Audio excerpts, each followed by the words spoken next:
अस्सलाम वालेकुम वरहमतुल्लाहि वबरकातुहू। दोस्तों, आज हम रैंडम इंटरव्यू लेंगे लोगों का जो सऊदी में है। उनसे पूछेंगे कि आप सऊदी में कितने सालों से है, क्या जॉब करते हैं। जो भी भाई पहला आएगा यहाँ पे तो उसका इंटरव्यू करेंगे। अस्सलाम वालेकुम सर। वालेकुम सलाम। सर, क्या आपका इंटरव्यू ले सकते हैं? हाँ हाँ, क्यों नहीं। सर, आप किधर से हैं? मैं पाकिस्तान से हूँ। आप सऊदी में कितने सालों से है सर? मैं बस अभी नया आया हूँ, 1 महीना हुआ। आप इससे पहले कहाँ थे? मैं बहरीन में था, बहरीन से यहाँ पे आया बहरीन से। बहरीन में कौन सा जॉब करते थे? हूँ। मैं टेलीकॉम इंडस्ट्री में था। बहरीन में आपने कितने साल जॉब किया है? तकरीबन 15 साल। 15 साल।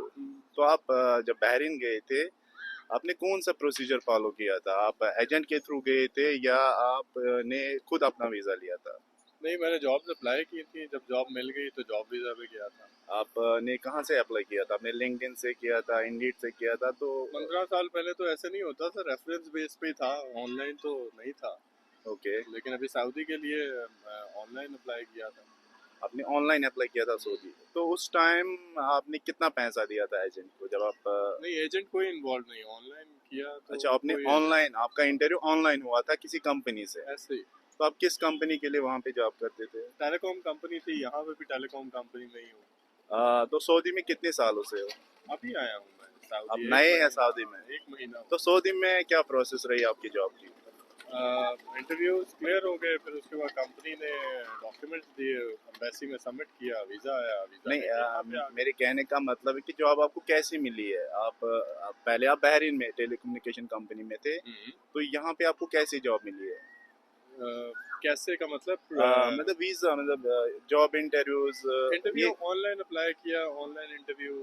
आप किस प्लेटफॉर्म से आपने अप्लाई किया था? लिंक्डइन से। लिंक्डइन से। ओके। आप जब आपको लिंक्डइन से इंटरव्यू के लिए कॉल आई थी, फिर आप सिलेक्ट ऐसे हो ही। गए थे, फिर आपने वीज़ा जो है आपने पाकिस्तान से लगवाया था या आपने बहरीन से लगवाया था? बहरीन से ही लगवाया था। आपने बहरीन से लगवाया था। अच्छा, जो आपका जो इंटरव्यू प्रोसेस था वो कैसा रहा था? क्योंकि एक्चुअली मैं कश्मीर से बिलोंग करता हूँ। Oh. Hello, thank you. Thank you. क्या होता है कि वहाँ के जो एजेंट्स है वो क्या करते हैं, जब चाहे वो बहरीन भेजेंगे बंदू को, या दुबई भेजेंगे या सऊदी भेजेंगे या किसी और किसी कंट्री में भेजेंगे, उनका यही मकसद होता है कि बंदू को फंसाना। हर कोई एजेंट, मैं ये नहीं कह सकता हूँ कि हर कोई एजेंट होता है। अगर हम यहाँ पे मतलब रिसर्च करते हैं, जो जितने भी कश्मीरी यहाँ पे है वो क्या करते हैं, उनको 1200 रियाल पे बेचते हैं, 1500 रियाल पे 2000, 2500। तो आपकी क्या राय है इसमें? आप पहले बता दीजिए कि आप यहाँ पे कौन सा काम, बहरीन में कौन सा काम करते थे और यहाँ पे किस पोजीशन पे आए हो आप? मैं बहरीन में भी रीजनल डायरेक्टर था, यहाँ पे भी जीसीसी का हेड हूँ एक टेलीकॉम कंपनी में। तो 1500 तो खैर, या 1200 बहुत थोड़ी सैलरी आपने बताई है, इसमें तो मेरा ख्याल है आप गुजारा भी नहीं कर सकते यहाँ पे। अच्छा, जो मतलब बहरीन में लेबर कैटेगरीज है, चाहे वो पाकिस्तान से या किसी और कंट्री से, मतलब उनकी एवरेज सैलरीज क्या है वहाँ पे?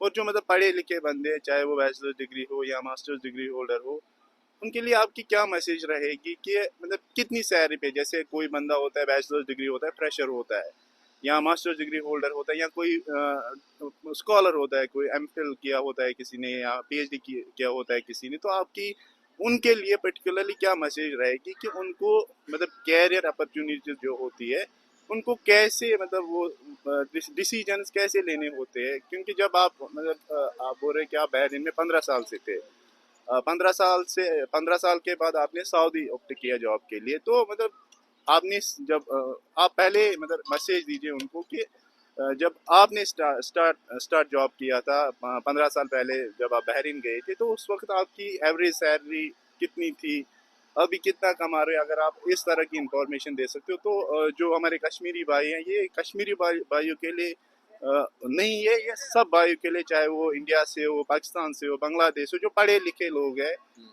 जो पढ़ते हैं, अगर वो पढ़ते हैं तो उनको वो डिग्री यूज़ करनी चाहिए किसी चीज़ के लिए। अगर वो एमबीए करते हैं, इंजीनियरिंग करते हैं, यही नहीं कि मैंने इंजीनियर किया, मैं रेस्टोरेंट में एक वेटर आऊँगा, मैंने इंजीनियरिंग की है, मैं सुपरवाइज़र पे आऊँगा, या मैंने एमफिल किया है, मैं किसी मतलब दूसरे जॉब पे आऊँगा जो रिलेटेड नहीं होती है उसकी डिग्री के लिए। तो उसके लिए अगर आप कोई मैसेज देना चाहते हैं तो आपके लिए बड़ी मेहरबानी होगी। हाँ, ये तो मैं ज़रूर मैसेज देना चाहता हूँ, क्योंकि मैंने अपने पास्ट एक्सपीरियंस में ये नोटिस किया है कि बहुत सारे लोग इंजीनियरिंग डिग्री लेके सेल्स की नौकरी पे आ जाते हैं, कोई एमबीए करके डिलीवरी की जॉब कर रहा होता है। तो अगर आपने इतनी ज़िंदगी में मेहनत की है, मेरा ख्याल है पढ़ने के ऊपर, तो थोड़ी सी मेहनत और करें। अभी तो वैसे ही इंटरनेट का दौर है, आप थोड़ा सर्च करें, बहुत सारे प्लेटफॉर्म हैं, वहाँ पे जॉब ढूंढें और जॉब्स अवेलेबल हैं, मिल जाती हैं। जीसीसी बहुत बड़ा है, बहुत सारी अपॉर्चुनिटीज़ हैं। और जहाँ तक सैलरी की बात है, तो जो आपने सैलरी पहले बताई थी, उसमें तो मेरा ख्याल है आपका खाना भी मुश्किल से ही हो सकता है। 5,000 रियाल से नीचे कोई लेबर भी नहीं आना चाहिए, क्योंकि आपने फिर वापस भी भेजने हैं पैसे, खाना भी है, रहना भी है, मेडिकल भी होगा। तो मेरा ख्याल है कि मिनिमम 5,000 तक तो आप ट्राई नहीं मारें। क्या होता है सऊदी में, मतलब जो मैक्सिमम कंपनीज है वो मतलब 5,000 रियाल नहीं देती है। जहाँ तक मैं यही काम करता हूँ, मैक्सिमम जो कंपनीज होती है, चाहे वो हॉस्पिटलिटी की कंपनीज हो या पैकेजिंग कंपनी या मेट्रो कंपनीज होती है, वो क्या करते हैं, वो उन्होंने एक स्टैंडर्ड सेट किया है। आप अगर आप फिलिपीन एम्बेसी की बात करेंगे, उन्होंने क्या किया है, उन्होंने हर किसी पोजीशन का फिक्स मतलब सैलरी की है। अगर आप एक एग्जांपल मैं यहाँ पे देता हूँ, जैसे मेड है, उसकी सैलरी सऊदी में 1,500 रियाल थी। अब उन्होंने क्या किया, उन्होंने 250 रियाल बढ़ा दिया, अब उन्होंने 1,750 फिक्स कर दिया। वो इसलिए उन्होंने किया कि मतलब उनके जो कंसल्टेंट्स है वो बहुत स्ट्रांग है। वो इतने स्ट्रांग है, वो अपने बंदों को फंसने नहीं देते। जो हमारे कंसल्टेंट्स होते हैं, जो जो पाकिस्तान से हो या इंडिया से या किसी और कंट्री से हो, मोस्टली एशियन मतलब जो उर्दू स्पीकिंग कंसल्टेंट्स होते हैं, वो क्या करते हैं, मतलब वो अपने घर चलाते हैं। हमारे जो ये कैंडिडेट से पैसा लेते हैं, वो पैसा उनसे कमाते हैं और अपने घर बनाते हैं। इसके बारे में थोड़ी अगर आप इंफॉर्मेशन देंगे, वो आपके लिए अच्छा रहेगा। डेफिनेटली ये तो है कि वो तो अपना घर ऐसे चला रहे हैं, हमें कुछ समझदारी से काम लेना चाहिए। एजेंट्स के हाथ लगने से ज़्यादा बेहतर ये है कि आप डायरेक्ट कंपनीज को अप्लाई करें। दूसरा, अगर आप बहुत लोअर जॉब पे आ रहे हैं, तो फिर उसके साथ बेनिफिट्स ऐड होने चाहिए, आपकी इंश्योरेंस फ्री होनी चाहिए। फॉर एग्जांपल, अगर आप मेड वीज़ा पे आ रहे हैं, तो आपको वो इंश्योरेंस देंगे, वो आपको खाना देंगे, वो आपको रहना देंगे। उसके बाद जो पैसे आपको 1,700 या 2,000 जो मिल रहा है, वो आपकी सेविंग है, वो आप अपने मुल्क वापस मतलब लेके कितना, जाएं। आपके हिसाब से आपको कितना टाइम हुआ सऊदी में, कितना टाइम हुआ आपको? 1 महीना तकरीबन। तो आपको क्या लगता है, मतलब इतने खर्चात कितने हैं आपको, कितना हर दिन, आप जैसे आप नए हैं, खाने आपकी का 100 रियाल तो आपका रोज़ का ही लग जाता है, उसमें क्या क्या क्योंकि मतलब क्या? बाहर से खाना है, फैमिली अभी आई नहीं है मेरी यहाँ से। तो 3 टाइम मुश्किल से आप 100 रियाल में खा सकते हैं, मुश्किल से। अच्छा, जो आपकी अकोमोडेशन है, अभी आपने अकोमोडेशन ली है या आप होटल में रह रहे हो? मैं अभी होटल में ही हूँ। आप अभी होटल में हो? हाँ जी, क्योंकि अकोमोडेशन यहाँ पे ढूंढना भी ज़रा मुश्किल काम है। आपके पास लाइसेंस होना चाहिए, गाड़ी होनी चाहिए, तो टाइम लगेगा उसमें। अभी आप किस कंपनी, आप बता सकते हैं आप किस कंपनी में काम कर? कंपनी कॉन्फिडेंशियल ही रखते हैं, इन्फॉर्मेशन आप जितनी मर्जी ले लें मेरे अच्छा, से। आप अगर कंपनी का नाम नहीं बताना चाहते, कॉन्फिडेंशियल रखना चाहते, तो आप ये बता सकते हैं कि आपकी मतलब एवरेज सैलरी कितनी है, मंथली या ईयरली, अगर आप बता, ताकि लोगों को पता चले। अगर आप फ्रेश, आप मेरे ख्याल से आप सऊदी में नए हैं, आपकी एक्सपीरियंस दूसरे जीसीसी कंट्री से है, हालांकि आपकी टेलीकॉम एक्सपीरियंस है, यहाँ भी आप टेलीकॉम कंपनी में काम करते हैं। तो किस हिसाब से, मतलब अगर आप पहले एवरेज सैलरी बता देंगे कितनी है, तो फिर उसके हिसाब से आप अगर लोगों को मैसेज देना चाहते हैं कि अगर आपने इंडिया में मान लो किसी कंपनी में काम किया, आपने 4 साल काम किया, 5 साल का, ये उन भाइयों के लिए जो पढ़े लिखे हैं, जिन्होंने एमबीए किया है, चाहे बीटेक किया है या कोई और मास्टर्स डिग्री किसी दूसरे फील्ड में किया है। अगर उनकी एक्सपीरियंस दूसरे कंट्री में होती है, तो उनकी कितनी एवरेज सैलरी होनी चाहिए अगर वो अपना कैरियर सऊदी में बनाना चाहते हैं? मेरी एवरेज आप लगा लें 500,000 per annum. Per annum. Per annum. इसमें ये बेसिक सैलरी है या इसमें मतलब इंक्लूडिंग आपके बेनिफिट्स है जो नहीं, सऊदी? बेनिफिट्स अलग हैं। फैमिली कंपनी वीज़ा देगी, इंश्योरेंस देगी, अप एंड डाउन टिकट अच्छा, देगी। ये जो आपको फैमिली के टिकट्स दे रही है या डिपेंडेंट, यहाँ पे डिपेंडेंट फीस होता है और टिकट्स होती है, ये सब इंक्लूड है आपकी कंपनी से? ये सब इंक्लूड है कंपनी से। ये बेनिफिट्स के अलावा 500,000 पर है। 500 तो शुक्रिया सईद भाई, आपसे बात करने के लिए, क्योंकि आपने इंफॉर्मेशन दी है। क्योंकि मेरा जो मतलब मकसद है मेरा, मैं सऊदी में पिछले 12-13 साल से काम कर रहा हूँ, क्योंकि मेरा कोई मकसद नहीं था कि मैं लोगों को अवेयरनेस दे दूँ, क्योंकि यहाँ पे जो हालात देखी है मतलब अपने भाइयों की, मतलब चाहे वो पाकिस्तानी हो, इंडियन हो या किसी, बर्दाश्त नहीं होता है, क्योंकि मोस्टली जब यहाँ पे कश्मीरी आते हैं वो फंस जाते हैं। पिछली बार हमने एक एमफिल को देखा है, हालांकि ये डॉक्टरेट डिग्री मानी जाती है कश्मीर में, यहाँ पाकिस्तान में भी आप एमफिल एक प्रेस्टिजियस डिग्री है, तो उसको उन्होंने मतलब उधर बोला था आपको दूसरा कोई जॉब है। जब वो यहाँ पे आया उसकी 1200 रियाल तनख्वाह दी, हालांकि वो जब मैंने उसके साथ बात की वो मतलब उसको एक बहुत परेशान था। उसने लास्ट में 3 महीना यहाँ पे रुका और फिर लास्ट में एग्जिट किया। अब ये सवाल है मेरा कि जो आप यहाँ पे पहले एजेंट्स को पैसा देते हैं, मतलब 1.5 लाख 2 लाख, पहले वो आपको रिकवर करना है, फिर आपको सोचना है कि ये 1.5 लाख से जो 1.5 लाख 2 लाख रियाल में 2 लाख रुपया देता हूँ एजेंट को, ये 2 लाख में कितने महीनों में कमाऊंगा, ये आपकी जिम्मेदारी है। बिल्कुल ऐसे ही है। और दूसरी बात, फिर वही बात कि अभी मीडिया का दौर है, इंटरनेट का दौर है, मेरा ख्याल है एजेंट से जान छुड़वाएं और खुद अप्लाई करें नौकरियां। नौकरी मिलती है, हर दुनिया एक्सपैंड करी है, स्पेशली सऊदी और स्पेशली रियाद। बहुत सारी डेवलपमेंट है, 2030 विजन है, तो इसका मतलब है इनको लाखों लोग चाहिए होंगे, लेकिन वो लाखों लोग जो चाहिए वो एजेंट से नहीं लेते हैं, रिक्रूटमेंट कंपनीज खुद ही करती हैं। तो ऑनलाइन चाहें आप नौकरियां अप्लाई करें, ज़रूर आप कौन मिलेंगे कौन से आपको। ऑनलाइन प्लेटफॉर्म सजेस्ट करते हैं? आई थिंक आजकल लिंक्डइन जो है वो सबसे बेस्ट है।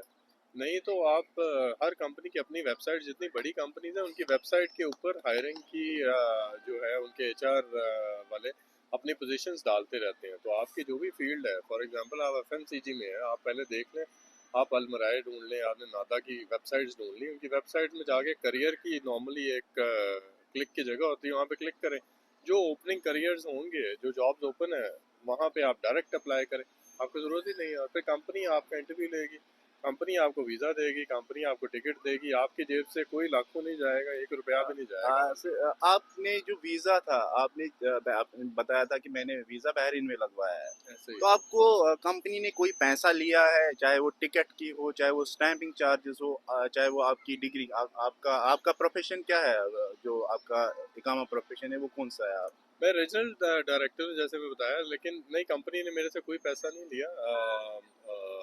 स्पोर्ट्स कंपनी का ही जिम्मेदारी कंपनी की है, क्योंकि उनको मेरी ज़रूरत है अगर यहाँ पे, तो वो मेरी टिकट भी देंगे, मेरा वीज़ा भी देंगे, प्रोसेसिंग चार्जेस भी हालांकि जो देंगे, डिग्री आपको डिग्री अटेस्टेशन भी देंगे। अटेस्टेशन के भी पैसे कंपनी से मिले हैं। ऐसे ही है, सारे पैसे कंपनी ने देने होते हैं। चलो सईद भाई, आपका बहुत बहुत शुक्रिया कि आपने थैंक यू हमारे वेरी साथ मच। बात की, आपने अपनी इंफॉर्मेशन दी, इसके लिए आपका हम बहुत शुक्रगुजार है। आपके थैंक यू। लिए दुआ करेंगे, हमारे लिए भी दुआ अच्छा, के। मुझे लगा इंटरव्यू के एंड में आप भी एक गिफ्ट दे के भेजेंगे मुझे। सर अभी उतना अमीर नहीं चलो, हूँ मैं, जैसे ही मैं ओके, थोड़ा फेमस हो जाऊंगा फिर आपको गिफ्ट भी देंगे बाय इंशाल्लाह। बाय। आप अपना एड्रेस दे सकते हैं। आप आ, मिलते रहेंगे, मैं यहाँ से अक्सर गुजरता हूँ। चलो चलो चलो, इंशाल्लाह, okay, okay, thank you sir. Thank you, bye bye. हमारे साथ और एक भाई जो इंडिया से है, इनसे पूछेंगे कि वो किस साल में सऊदी आए थे और यहाँ पर कौन सा काम करते हैं, और इनसे पूछेंगे कि सऊदी में कितने मंथली एक्सपेंसेस है क्या, और फर्दर खर्चा आते हैं यहाँ पे, उस बारे में हम बात करेंगे। अस्सलाम वालेकुम। वालेकुम सलाम। सर आपका नाम जान सकते हैं? जी, मेरा नाम सैयद अहमद है। तो थोड़ा ज़ोर से बोलेंगे कि आप जी जी, मेरा नाम सैयद अहमद है। सर आप कहाँ से हैं? मैं इंडिया हैदराबाद से हूँ। इंडिया हैदराबाद से। जी हाँ। चलो, मैं भी एक्चुअली मैं कश्मीर से बिलोंग अच्छा, करता हूँ। माशाल्लाह, कश्मीर इंडिया हाँ से हैं। बिल्कुल बिल्कुल, जी हाँ। पाकिस्तान कश्मीर से नहीं, इंडिया हाँ, कश्मीर इंडिया से। कश्मीर से, जी समझ गया। आप यहाँ पे कौन सा काम करते हैं? मैं एक्चुअली थोड़ा कॉन्फिडेंशियल है, तो कंपनी में ही है मेरी, ओके। मगर एडमिन का ज़्यादा काम होता है मेरा। मैं सपोर्ट करता हूँ सऊदी डिपार्टमेंट्स को, मतलब हमारी जो कंपनी है उनको। जी हाँ। आपको कितना साल हुआ है सऊदी में? मैं देखिए तकरीबन 15 से 16 साल हो गए हैं। 15 से 16 साल। जी हाँ, तो उस वक्त 2009 में मैं उस आया था। वक्त आपकी क्या उम्र थी? मेरी लगभग होगी जब 25 अराउंड। जी हाँ। आप 25 के एज में यहाँ पे आए थे, जी हाँ। तो आप किस जॉब में आए थे पहले? जब मैं आया था एज एन एग्जीक्यूटिव सेक्रेटरी, उसके बाद मैंने स्लोली मूव ऑन किया कंपनीज़ में, और काफ़ी कंपनीज़ में मैंने काम किया, जैसे लाइटिंग कंपनीज़ है, इलेक्ट्रिकल लाइटिंग कंपनीज़ है। फिर उसके बाद मैंने रिटेल लाइटिंग में किया है। फिर उसके बाद मैंने एक अपना जनरल न्यूट्रिशन कंपनी बोल के, जो जो लोग जिम करते हैं उनके प्रोडक्ट्स सेल करती थी, वो लोग यूएई कंपनी थी, यूएस की कंपनी थी एक्चुअली, बेस यहाँ पर था उनका। तो वहाँ पर ऐसी काफ़ी सारे अलग कंपनीज़ में मैंने काम किया है। तो अभी फ़िलहाल मैं एक कंपनी में काम कर रहा हूँ, वो भी सही काफ़ी अच्छी है और मैंने देखा है, चल रहा है ऐसे। सर, आपने कौन सी पढ़ाई की है? मैंने एमबीए किया है मेरा। एमबीए एमबीए आपने कहाँ से, हैदराबाद से किया है या बाहर किया है? जी हैदराबाद से ही किया है मैंने। हैदराबाद में जी किया हाँ। है। तो आप हमें बता दीजिए कि आप आपकी फैमिली है सर यहाँ पे, या फैमिली आपकी इंडिया में? हाँ, पहले मेरी फैमिली होती थी, मतलब मैं यहाँ परमानेंट वीज़ा पे रखता था, मगर अभी जो है मैं विज़िट पे रख रहा हूँ उनको। आप विजिट पे रख रहे एवरी हैं? क्या मल्टी रीजंस है क्या आप यहाँ पे फैमिली को आपने? एक्चुअली यहाँ पर सैलरी बेस थोड़ा टफ हो गया है, मतलब जाहिर है जो हर कंट्री जो है अपने मुल्क का फ़ायदा देखती है, मुल्क के जो आवाम है उनकी सोचती है। तो जब से सऊदी देशन आया है हमें यहाँ पर थोड़ा टफ लाइफ हो रहा है, मगर फिर भी हम लोग सरवाइव कर रहे हैं अल्हम्दुलिल्लाह जो भी है। मगर काफ़ी लोग जो है अभी भी आ रहे हैं, लोग काफ़ी एक्सपैट्स आ रहे हैं यहाँ पर, वो लोग जॉब कर रहे हैं। और जो है यहाँ पर सऊदीज़ भी जो है ज़्यादा तादाद में अभी जॉब्स कर रहे हैं। तो कंपटीशन भी अच्छा लेवल पे आ रहा है, वो लोग भी जो है कई कंट्रीज से पढ़ पढ़ के जो है यहाँ पर आ रहे हैं, वो लोग जॉब कर रहे हैं।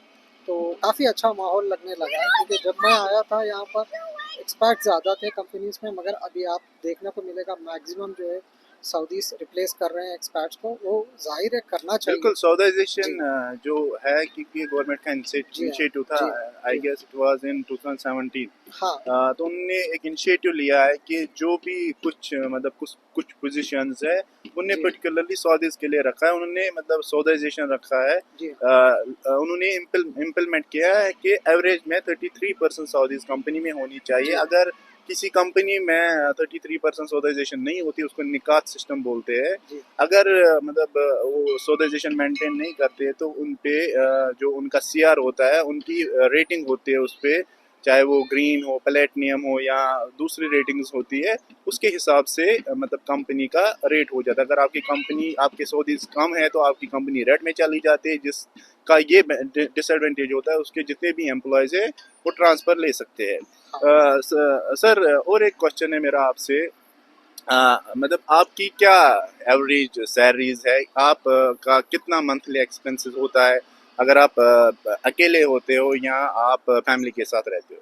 हाँ, जब हम अकेले होते हैं तो हमारा मैक्सिमम होता है मंथली तकरीबन विथ 3000 एकोमोडेशन, रियाल तक। With accommodation? अकोमोडेशन रहता होता है, अकोमोडेशन यहाँ पर तो ईयरली पेमेंट होता है। अभी काफ़ी प्राइसेस हाई हो गई है यहाँ पर। आप ये कहते हैं कि आप ये कहते हैं कि जो मतलब आपके खर्चा आता है, पर्सनल, आप पर्सनल बोल रहे हैं या आप फैमिली के साथ बोल नहीं, रहे हैं? मेरा पर्सनल बता रहा हूँ मैं। अगर जब फैमिली होती है तो थोड़ा ज़्यादा खर्चा हो जाता है, क्योंकि पहले परमानेंट वीज़ा में हमें फैसिलिटीज़ होती थी, जैसे मेडिकल इंश्योरेंस मिलता था, टिकट्स मिलती थी हमें। मगर अभी अभी जो हो रहा है ये सारे एक्सपेंसेस हमें बेयर अच्छा, ये करनी तीन पड़ती है। हजार किस किस चीज़ में आप खर्च करते हैं? नहीं, हम जो है ग्रोसरीज के लिए खर्चा करते हैं, कुछ परचेजिंग के लिए, कुछ ट्रांसपोर्टेशन के लिए, ऐसा खर्चा अच्छा, हो आपकी जाता है। गाड़ी नहीं है इसलिए हाँ, आपका मेरी गाड़ी नहीं है तो इसलिए ज़्यादा हो जाता है आपका ऐसा। कितना एवरेज में ट्रांसपोर्टेशन का खर्चा होता है? एवरेज में रफली हम बता सकते हैं, अगर जब फार डिस्टेंस आप कर रहे हैं तो रफली हो जाता है monthly in a month like 1000 riyal something like 1000 this. Riyals. जी। तो जब फैमिली होती है तो उस टाइम कितना खर्चा होता है आपका? फैमिली होती है तो हम लोग सेफ्टी के लिए हम लोग यूज़ करते हैं उबर या जीनी या बोलो या बोल्ट, ऐसी चीज़ें इस्तेमाल करते हैं जिसमें सेफ्टी होती है हमें। और यहाँ पर ज़्यादातर नॉर्मल टैक्सीज भी सेफ़ ही होती हैं, क्योंकि आजकल हर चीज़ जो है ट्रैक की जा रही है। उसमें भी अगरचा देखा जाए, क्योंकि हम लोग नॉर्मली वीकेंड्स पे निकलते हैं, नॉर्मल रेगुलर डेज में नहीं जाते, तो हो सकता है और एक 500 रियाल आप एक्स्ट्रा कर लें, 1500 रियाल ऐसा हो जाता है ऐसा। सर, आप बता सकते हैं कि कितनी मिनिमम सैलरीज होनी चाहिए, चाहे वो फ्रेशर हो, चाहे वो फ्रेशर बैचलर्स हो, या चाहे वो फ्रेशर मास्टर्स डिग्री होल्डर हो? तो आपकी क्या सजेशन रहेगी अपनी, चाहे वो इंडियन भाई है या पाकिस्तानी भाई है या बांग्लादेशी भाई है? चलो बांग्लादेश को छोड़ो, क्योंकि उनका जो लेबर कैटेगरीज है वो यहाँ पे ज़्यादा है, जो मतलब ऑफिस में काम करते हैं वो बहुत कम है। तो मैक्सिमम हम दो कंट्रीज को रखेंगे, इंडियन और पाकिस्तानी। तो उनके लिए आपकी क्या मैसेज रहेगी कि उनकी एवरेज सैलरी फ्रेशर कैटेगरी के लिए, यहाँ कोई एक्सपीरियंस्ड बंदा आता है, चाहे वो उसने इंडिया में काम किया है, चाहे वो उसने एमबीए किया है, बीटेक किया है, एमकॉम किया है या कोई और डिग्री की है, तो कितनी एवरेज सैलरी रहनी चाहिए उनको? अगर उन्होंने, चाहे पहले फ्रेशर की कितनी होनी चाहिए आपकी मार्केट एक्सपीरियंस के हिसाब से, क्योंकि आपकी 15 साल के एक्सपीरियंस सऊदी में है, अगर किसी प्रेशर क्या बता दो, अगर कोई इंडियन होता है जिसने बीटेक किया होता है, उसने सिविल में बीटेक किया है, तो उसकी 6 साल की एक्सपीरियंस है मान लो, तो यहाँ पे सऊदी काम करने के लिए आता, तो उसकी कितनी सैलरी होनी चाहिए? देखा गया तो देखिए ये पहले 5 साल या 6 साल पहले कम सैलरी वाले भी थोड़ा सर्वाइव कर सकते थे यहाँ पर अच्छे से, मगर अभी जो है यहाँ पर थोड़ी कॉस्ट ऑफ लिविंग बढ़ गई है, जैसे टैक्स लागू हो गया है यहाँ पर, और जो है देखा गया तो यहाँ पर थोड़ी कमोडिटीज़ भी जो है उनकी प्राइसेस बढ़ गई हैं।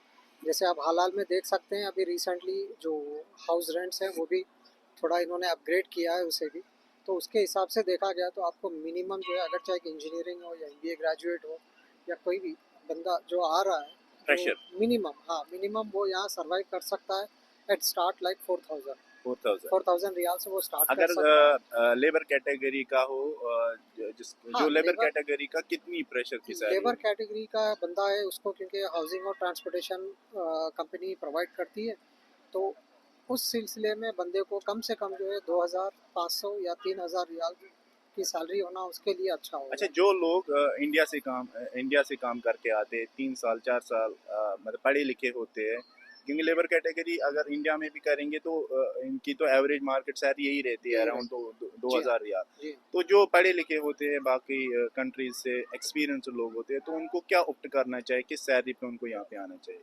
हाँ, अगर जो वो बाहर से यहाँ आ रहे हैं, उनको ऑलरेडी एक्सपीरियंस हुए और दूसरी कंट्रीज़ में करे हुए आ रहे हैं, तो वो लोग डिमांड कर सकते हैं, ताकि क्योंकि उनका एक्सपीरियंस वहाँ काउंट करता है। जहाँ जब यहाँ पर आते हैं तो उनके रिक्वायरमेंट के हिसाब से वो लोग जो है उनको अच्छी खासी तनख्वाह भी दे सकते हैं। मतलब ये कंपनी पे डिपेंड करता है, वो कितना उनका बजट होता है एक्सेट्रा थिंग्स। इस सिलसिले में देखा गया तो कोई बंदा आ रहा है वहाँ से, एक्सपीरियंस्ड बंदा आ रहा है, तो मैं उनको यही सजेस्ट करूँगा कम से कम वो, अगर चाहे उनकी फैमिली लाना चाह रहे हैं या विजिट पे हो या उनको परमानेंट में लाना चाह रहे हो, कम से कम वो लोग देखें कि 10,000 रियाल होनी चाहिए। 10,000, तब जी हाँ, जाके वो तब जाके वो यहाँ फैमिली थोड़ा, के साथ हाँ, सरवाइव कर सकते आरामी हैं। से अगर सर्वाइव कोई कर सकते जैसे कोई मतलब जिसके एक्सपीरियंस होती है, मान लो हैं। जी कि हाँ, कोई बीटेक होता है, उसने सिविल में इंजीनियरिंग की होती जी है, हाँ, अगर वो 6,000 रियाल पे यहाँ अगर उसकी सैलरी मान लो 60,000 थी, वो यहाँ पे 6,000 रियाल पे आता है, वो मान मान लो बनता है 1,30,000। जी क्या हाँ। वो इस 6,000 रियाल पे फैमिली के साथ सरवाइव कर सकता है आज के सऊदी के मार्केट के हिसाब से?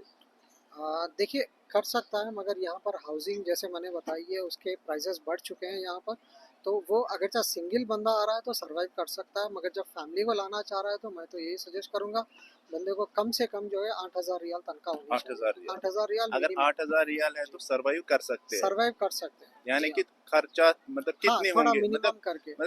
कितनी, अगर 8,000 रियाल है तो 8,000 में आपकी एक्सपीरियंस के हिसाब से जब आपकी फैमिली होती है तो आपके कितने पैसे खर्च हो जाते हैं हर महीना?